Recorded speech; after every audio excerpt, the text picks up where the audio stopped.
जलियांवाला बाग हत्याकांड कब हुआ था? तो दोस्तों याद रखिएगा, ये 13 अप्रैल सन 1919 ईस्वी को अमृतसर में हुआ था। अमृतसर पंजाब में स्थित है भैया, पंजाब में अमृतसर हुआ है, इस वहीं पर हुआ था। और कब, किसने, किसके कहने पर हुआ था? तो जनरल ओ डायर के, लिख लीजिए, जनरल ओ डायर के कहने पर निहत्थे पर गोलियां चलाई गई थी। उम्मीद करता हूं ये पहला प्रश्न आप सभी के बिल्कुल बेहतरीन ढंग से समझ में होगा कि जलियांवाला बाग जो हत्याकांड है भैया 13 अप्रैल सन 1919 को पंजाब के अमृतसर में हुआ था और जनरल ओ डायर के कहने पर निहत्थों पर गोलियां चलाई गई थी। उम्मीद करता हूं पहला प्रश्न समझ में आया होगा। दूसरे प्रश्न की ओर चलते हैं। प्रैक्टिस सेट नंबर 1 है। 40 प्रैक्टिस में यकीन मानिए आपके अंदर अद्भुत ऊर्जा आ जाएगी। तो चलिए दोस्तों, दूसरा प्रश्न कह रहा है कि सरदार सरोवर बांध कहाँ स्थित है मेरे दोस्त? तो जो सरदार सरोवर बांध है ये कहाँ पर स्थित है दोस्तों? तो आपको बताना चाहूंगा, जो गुजरात है भैया। कहाँ भैया? ये जो गुजरात है, गुजरात में स्थित है। कहाँ पर? गुजरात में स्थित है सरदार सरोवर बांध। अगर पूछ ले कि सबसे लंबी तटीय रेखा वाला क्षेत्र, तो गुजरात राज्य तो सबसे लंबी तटीय रेखा वाला राज्य तो दोस्तों याद रखिएगा गुजरात होगा। सबसे ज्यादा नमक कहाँ पाया जाता है? तो गुजरात को ही लगाइएगा। चलिए हम लोग चलते हैं आपके अगले अपने 3 नंबर के प्रश्न को। जल्दी से अपना आंसर बताइए आप लोग कमेंट बॉक्स में। पिन वैली नेशनल पार्क में स्थित है। पिन जो वैली है नेशनल पार्क में स्थित है दोस्तों। ये कहाँ पर स्थित है? तो दोस्तों याद रखिएगा, जो इसका राइट आंसर क्या होगा, जल्दी जल्दी आप लोग कमेंट बॉक्स में कमेंट करिए। तो दोस्तों आपको बताना चाहूंगा, इसका राइट आंसर हो जाएगा हिमाचल प्रदेश। जो पिन वैली नेशनल पार्क है मेरे दोस्त, ये हिमाचल प्रदेश में स्थित है। उम्मीद करता हूँ ये 3 नंबर का भी प्रश्न समझ में आया होगा। ये सारे प्रश्न उत्तर प्रदेश पुलिस में आए हुए हैं। आपका 4 नंबर का प्रश्न कह रहा है कि निम्नलिखित में से किस ग्रह में उपग्रह की सब संख्या सबसे अधिक है? तो दोस्तों देखिए, जो सूर्य होता है, सूर्य का परिक्रमा ग्रह करता है, और ग्रह का परिक्रमा कौन? उपग्रह करता है। तो उपग्रह की संख्या सबसे अधिक है। तो बहुत ही महत्वपूर्ण प्रश्न है। अगर आपसे पूछा जाए कि पूरे सोलर सिस्टम में कौन से ग्रह सबसे ज्यादा सैटेलाइट है, तो बृहस्पति को लगाइएगा। उसके बाद अगर पूछ ले कि पूरे सोलर सिस्टम में सौर मंडल का सबसे बड़ा ग्रह, तो बृहस्पति ही होगा। अगर पूछ ले पीले रंग का ग्रह कौन है, तो बृहस्पति होगा। अगर पूछ ले नीले रंग का ग्रह कौन, तो पृथ्वी होगा। और हरे रंग का रंग दोस्तों वरुण और अरुण होगा। तो याद रखिएगा, फिलहाल इसका राइट आंसर होगा बृहस्पति के साथ जाएगा कि उपग्रह की संख्या सबसे अधिक है, तो बृहस्पति को लगाइएगा। उम्मीद करता हूं बिल्कुल कॉन्सेप्ट के साथ आप लोगों को समझ में आ रहा होगा। आपका 5 नंबर का प्रश्न है, जल्दी से इसका आंसर आप लोग दीजिए। अगला प्रश्न है भैया कि भारत का की खोज किसने की थी? बहुत ही महत्वपूर्ण प्रश्न है, तो सुनिएगा बड़े ध्यान से स्टोरी। 1498 की ईस्वी की बात है। 1498 ईस्वी की बात है। वास्को डिगामा जी जो थे भैया, भारत के समुद्री मार्ग की खोज किसने की? अगर पूछ ले आपसे तो याद रखिएगा, इसको भी वास्को डिगामा ही लगाइएगा। तो वास्को डिगामा दोस्तों आ रहे थे कालीकट के बंदरगाह पर आ रहे थे, यानी कि आप लोग कह सकते हैं कहाँ पर भैया, कहाँ पर आ रहे थे? केरला साइड में, समझ लीजिए केरला की तरफ। कालीकट जो बंदरगाह है जो नीचे साइड होता है दोस्तों, तो पश्चिम बंगाल की साइड, तो कालीकट दोस्तों भैया वहां पर थे। तो इन्होंने ही क्या किया था? भारत की खोज किया था। अगर आपसे पूछ ले कि भारत की समुद्री मार्गों की खोज किसने किया था, तो इसको भी वास्को डिगामा ने किया था। ठीक है। और इनका स्वागत किसने किया था? तो राजा ममोरिन ने इनका स्वागत किया था। और ये किस देश के रहने वाले थे? तो पुर्तगाली थे। पुर्तगाली कौन थे? तो पुर्तगाली नाविक थे, ये नाव चलाते थे दोस्तों। कौन भैया? Vasco da Gama. Right answer option number 1 के साथ जाएगा। आपका 6वां नंबर का प्रश्न आपकी स्क्रीन के सामने, जल्दी से इसका आंसर बताइए। देखते हैं कौन कौन इसका आंसर बताते हैं। कह रहा है कि मनुष्य की सबसे लंबी सबसे पहले किस जंतु को पालतू बनाया? तो दोस्तों याद रखिएगा, ये हिस्ट्री का भी बहुत बढ़िया प्रश्न है। तो कुत्ते को बनाया था भैया, कुत्ते को। और हम आपको बता दूं कि प्रैक्टिस तो करते ही चलेंगे, साथ ही साथ आपके हिस्ट्री को और आपके जियोग्राफी को, जितने इंपॉर्टेंट प्रश्न बनते हैं आपको एक एक दिन में कवर करवा दिया जाएगा। हिस्ट्री के जैसे 100 क्वेश्चन लेकर आएंगे, केवल यूपी पुलिस में आए हुए प्रश्न रहेंगे, तो आपको मिस नहीं करना है। और अभी तक हर भाई हर बहन अगर हमारे चैनल को सब्सक्राइब नहीं किया है तो कर लीजिए, ये आपके सिलेक्शन में जिम्मेदार होगा ये चैनल आपका। अगला प्रश्न है आपके 7 नंबर का प्रश्न है दोस्तों। आपका 7 नंबर का प्रश्न कह रहा है कि निम्नलिखित में से किस शहर को झीलों की नगरी कहते हैं? तो दोस्तों याद रखिएगा, झीलों की नगरी किसको कहते हैं? झीलों की नगरी उदयपुर को कहते हैं। झीलों की नगरी उदयपुर को कहते हैं। ऑप्शन नंबर बी के साथ जाएगा इसका राइट आंसर। आपका 8 नंबर का प्रश्न आपकी स्क्रीन के सामने है। कह रहा है प्रिय विद्यार्थियों की स्वांग किस राज्य का प्रसिद्ध लोक नृत्य कला है? यहाँ कुला नहीं भी एक कला है। तो अगर आप लोग लोक नृत्य नहीं देखे तो यकीन मानिए दोस्तों, लोक नृत्य में मैं चैलेंज करता हूँ, आपका 2 प्रश्न बनेगा उत्तर प्रदेश पुलिस में। तो जाइए भैया, लिंक दिया गया है डिस्क्रिप्शन बॉक्स में, देर किस बात की, जाइए उस वीडियो को भी इस वीडियो को देखने के बाद जरूर देख लीजिएगा, आपको प्रॉफिट मिलेगा दोस्तों। उसमें 50 ही क्वेश्चन है, लेकिन यकीन मानिए लोक नृत्य के पक्का फंसा देंगे आपके। तो यहाँ पर प्रश्न देखिए पहले, स्वांग किस राज्य का प्रमुख प्रसिद्ध लोक नृत्य कला है? तो दोस्तों याद रखिएगा इसका राइट आंसर क्या हो जाएगा? बी के साथ जाएगा, हरियाणा का लोक नृत्य कला है। उत्तर प्रदेश का भैया नौटंकी कजरा, नौटंकी हो गया। और भैया कर्नाटका का पूछता है तो कर्नाटका का भैया यक्षगान होगा, याद करिएगा यक्षगान। तो जाकर लोक नृत्य वाला वीडियो आप लोग देख लीजिए, ठीक है। हम लोग चलते हैं अगले प्रश्न की ओर। आपका अगला प्रश्न है, आपका भारत की संवैधानिक मुखिया कौन होता है?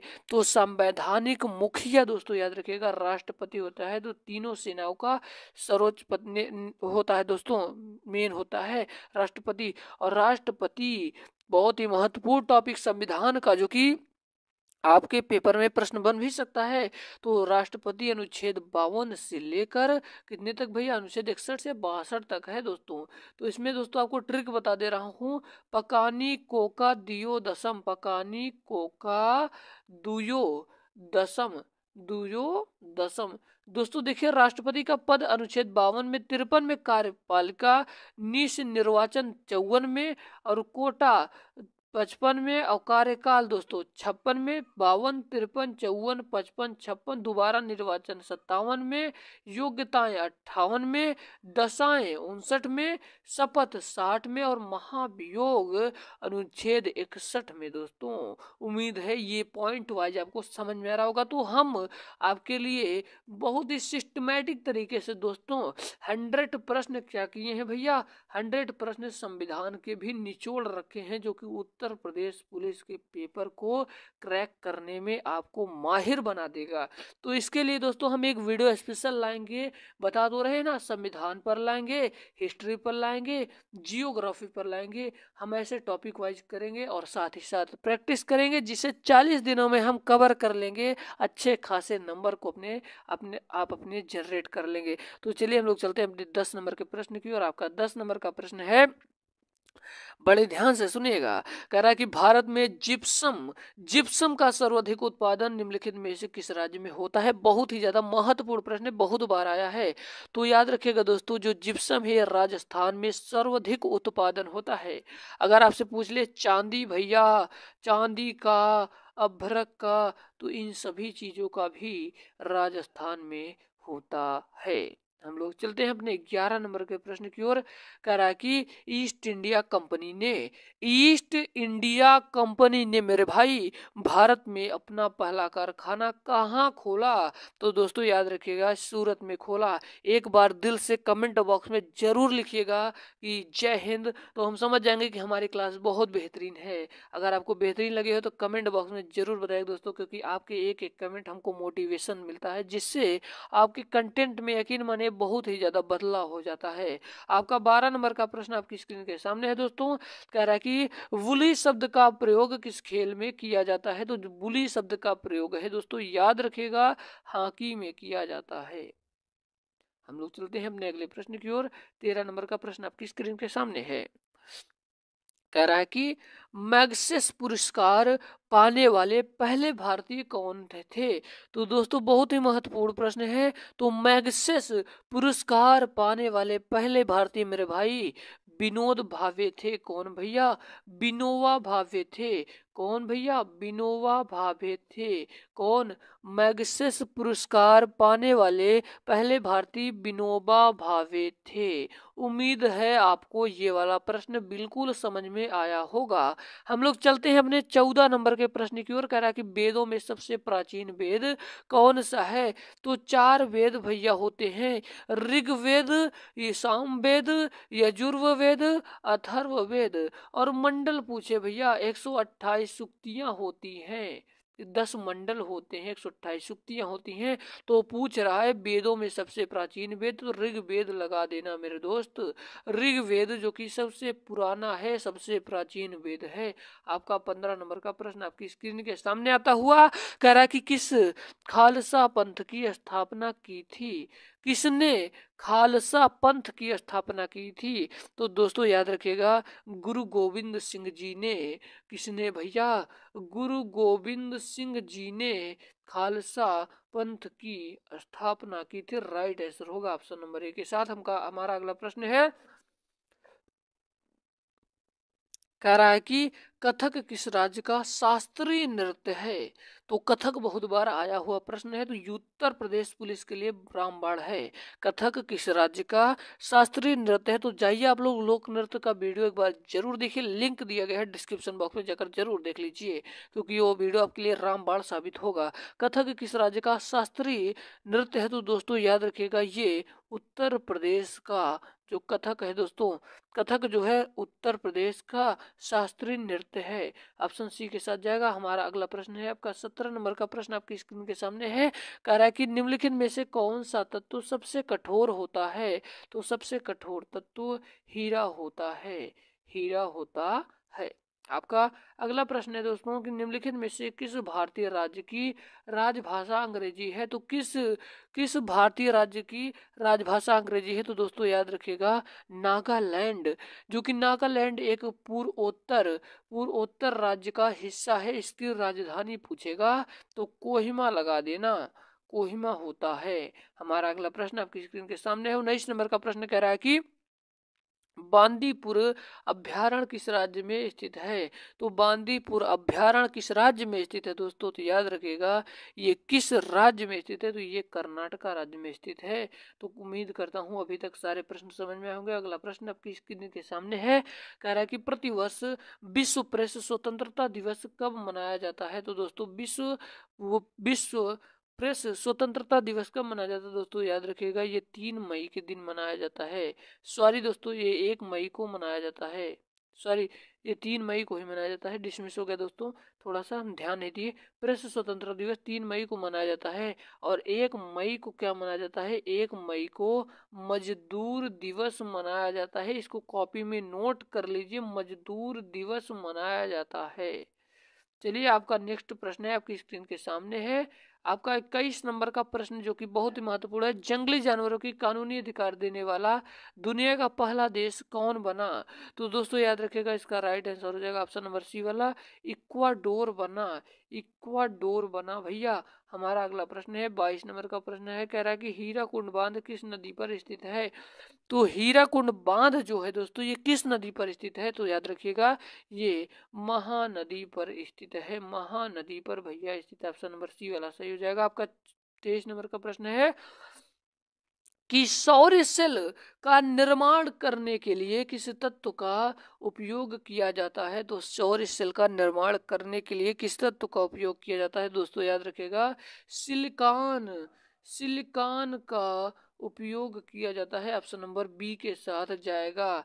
तो हम लोग चलते हैं अपने अगले प्रश्न की ओर। आपका 24 नंबर का प्रश्न कह रहा है कि लोसर उत्सव किस जनजाति के लोगों द्वारा मनाया जाता है? तो लोसर उत्सव किस जनजाति के लोगों द्वारा मनाया जाता है? तो याद रखिएगा, ये मोनपा द्वारा मनाया जाता है दोस्तों। किसके? मोनपा लोगों की जनजाति के द्वारा मनाया जाता है। ये सर्दियों में मनाया जाता है, दिसंबर के महीने में, दिसंबर के महीने में।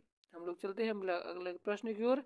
25 नंबर का प्रश्न कह रहा है कि भारत रत्न प्राप्त करने वाले किस व्यक्ति का जन्मदिन इंजीनियर दिवस के रूप में मनाया जाता है? दोस्तों याद रखिएगा, एम विश्वेश्वरैया। हम लोग चलते हैं अगले प्रश्न की ओर। उम्मीद है अभी तक बताया जा रहा है सारे प्रश्न समझ में आ रहे होंगे। अगर आपको समझ में आ रहा है तो वीडियो को लाइक जरूर कर दीजिएगा।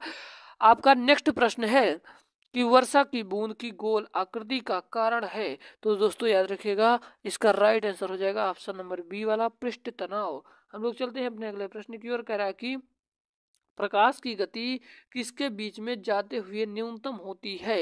तो दोस्तों याद रखिएगा, इसका राइट आंसर हो जाएगा ऑप्शन नंबर ए वाला, कांच। उम्मीद करता हूँ अभी तक आप लोगों को बहुत बेहतरीन ढंग से समझ में आया होगा। अगर कहीं डाउट लगता हो तो आप लोग कमेंट बॉक्स में जरूर बताइए। ध्वनि की चाल किसमें सर्वाधिक होती है? तो दोस्तों याद रखिएगा, एल्युमिनियम में सर्वाधिक होती है। 29 नंबर का प्रश्न कह रहा है कि शुष्क बर्फ है। शुष्क बर्फ है भैया, तो शुष्क बर्फ क्या है? तो जमी हुई कार्बन डाइऑक्साइड है। ऑप्शन नंबर बी वाला जाएगा। आज का लास्ट प्रश्न आपकी स्क्रीन के सामने कह रहा है कि सीपीयू का पूर्ण रूप क्या है? तो याद रखिएगा दोस्तों, सीपीयू का जो पूर्ण रूप होता है ये सेंट्रल प्रोसेसिंग यूनिट होता है। उम्मीद करता हूँ आज की वीडियो पसंद आई होगी। अगर वीडियो पसंद आए तो शेयर जरूर करिएगा। देखते हैं हमारे कितने विद्यार्थी शेयर करते हैं। और टेलीग्राम से नहीं जुड़े हो तो यार जुड़ जाओ, क्योंकि आपको नोटिफिकेशन मिलता रहेगा जिससे आपकी क्लासेस मिस नहीं होंगी। मिलते हैं किसी नए वीडियो में। जय हिंद, वंदे मातरम, टेक केयर।